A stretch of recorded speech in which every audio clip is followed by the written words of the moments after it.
एक कहानी के जरिए समझते हैं कि मेहनत और भाग्य की क्या है। कहानी मनुष्य को मेहनत करनी चाहिए या भाग्य के भरोसे बैठना चाहिए, इसके बारे में इस कहानी के जरिए समझते हैं। बहुत समय पहले की बात है। एक छोटे से गांव में रमेश नाम का एक युवक रहता था। उसका परिवार बहुत गरीब था, लेकिन उसके माता पिता उसे शिक्षित बनाना चाहते थे। रमेश भी बचपन से ही मेहनती और ईमानदार था। वह जानता था कि गरीबी से बाहर निकलने का एकमात्र रास्ता परिश्रम है। रमेश के गांव में एक बहुत बड़ा व्यापारी सेठ धनीराम रहता था। उसके पास अपार संपत्ति थी और वह गांव के सबसे प्रभावशाली व्यक्तियों में से एक था। लोग उसे बहुत मानते थे, लेकिन कुछ लोग यह भी कहते थे कि उसकी सफलता सिर्फ भाग्य की देन है। रमेश को यह बात समझ नहीं आती थी कि मेहनत और भाग्य में से कौन अधिक महत्वपूर्ण है। वह दिन रात परिश्रम करता, अपने पढ़ाई के साथ साथ खेतों में अपने पिता की सहायता करता। कभी कभी वह दूसरों के खेतों में भी काम करता, ताकि वह अपनी पढ़ाई के लिए पैसे इकट्ठे कर सके। एक दिन गांव में एक साधु महाराज आए। वह बहुत विद्वान थे और उन्होंने लोगों को जीवन के गूढ़ रहस्यों के बारे में बताया। रमेश ने उनसे पूछा, गुरुदेव, क्या मेहनत अधिक महत्वपूर्ण है या भाग्य?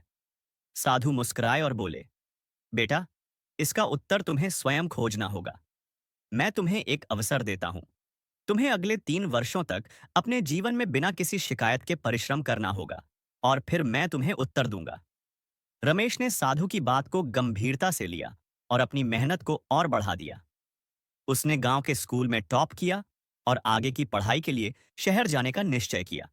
लेकिन पैसे की कमी उसके रास्ते में रुकावट बन गई।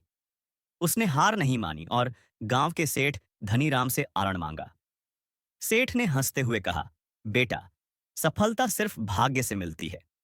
अगर तुम्हारा भाग्य अच्छा है तो तुम्हें बिना पैसे के भी सफलता मिलेगी। पर अगर मेहनत से ही सब कुछ होता तो हर मजदूर राजा बन जाता। रमेश ने यह सुनकर उत्तर दिया, सेठ जी, मैं अपनी मेहनत से यह साबित करूंगा कि परिश्रम का भी उतना ही महत्व है। सेठ ने उसकी आत्मविश्वास को देखकर उसे कुछ पैसे उधार दे दिए। रमेश शहर गया और वहां एक होटल में काम करते हुए अपनी पढ़ाई जारी रखी। वह दिन में कॉलेज जाता और रात को होटल में काम करता। 3 साल बाद उसने अपनी परीक्षा में उच्च स्थान प्राप्त किया और उसे एक बड़ी कंपनी में नौकरी मिल गई। वह गांव वापस आया और साधु महाराज से मिला। साधु ने मुस्कुराते हुए पूछा, बेटा, अब बताओ, मेहनत और भाग्य में से कौन अधिक महत्वपूर्ण है? रमेश ने उत्तर दिया, गुरुदेव, जब मैं मेहनत करता था तो मेरा भाग्य भी बदलता चला गया। अगर मैं हार मान लेता तो भाग्य मेरी सहायता नहीं करता। मुझे अब समझ आया कि परिश्रम ही भाग्य को आकार देता है। साधु ने प्रसन्न होकर कहा, बिल्कुल सही। परिश्रम और भाग्य दोनों साथ चलते हैं, लेकिन मेहनत के बिना भाग्य भी निष्क्रिय हो जाता है। अगर तुम निरंतर प्रयास करते रहो तो तुम्हारा भाग्य भी तुम्हारा साथ देगा। रमेश ने अपने गांव में एक स्कूल खोला और वहां गरीब बच्चों को मुफ्त शिक्षा देने लगा। उसने यह साबित कर दिया कि मेहनत और लगन से कुछ भी संभव है। इस कहानी से हमें यह सीख मिलती है कि भाग्य का साथ पाने के लिए मेहनत आवश्यक है।